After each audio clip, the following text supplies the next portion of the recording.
یقین مې نه راځي چې جنرال موبین صاحب ته 1.5 کال سزا او مابسته به ځي او بیا په اسلامي اماراتو طالبان حکومت کې لکه خوب چې وینم او داسې به ډېر افغانان خوب ویني. افغانان ورونو جنرال موبین صاحب ته د 1.5 کال سزا واورول شوه.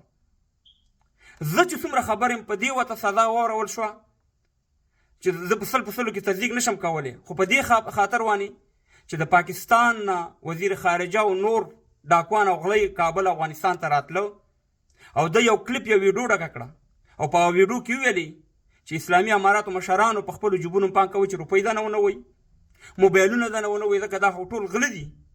نو دا خو د اسلامي اماراتو مشرانو دا خو غلطه خبره نه ده کړې، ځکه د پاکستان د ریاست غلا، د پاکستان د جنرالانو غلا، د پاکستان د سیاستمدارانو غلا ټولې دنیا ته معلومات دی. ته راشه وګوره شهباز شریف او نواز شریف چې څومره پیسې راوړي په دې لندن کې بلډینګونه اغوستي راپټې کړي دي، د پاکستان دلته په خپل کار او روزګار روان کړي. د پاکستان د پوځ چې تقاوت شي جرنیلان او کرنیلان دلته په اروپا کې جزیرې اغوستې پیسې راپټې کړي، سایبرآباد دلته په خپل ځانونه آباد کړي. په خیرات کې وګوره په ټوله دنیا کې نمبر 1 دی پاکستان، په خیرات کې په اداري فساد کې په ټوله دنیا کې پاکستان نمبر 1 دی، په دهشتګردۍ کې په ټوله دنیا کې چې دی په 2م نمبر باندې دی پاکستان ریاست. همداسې په نور شیانو کې په هر رقم کم چې ناروا کار دی مهربانه د پاکستان ریاست د پاکستان سیاستمداران تاسو ته نه دي معلوم؟ نو دا خو ټوله دنیا و چې پاکستان یو غل ریاست دی، کرپشن، اداري فساد، اخلاقي فساد پکې دی، هر څه پکې دي. آیا دا ټوله دنیا به مابسته دي لکه څنګه چې جنرال موبین صاحب مابسته لاړو؟ دې باندې خو انټرنیشنل کوم چې د نړیوال دي هغې پرې راپورټونه جوړ کړي دي او بیا 1.5 کال سزا ده ته ورول.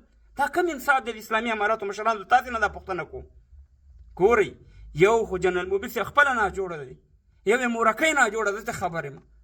نو ګورئ دا مه کوئ.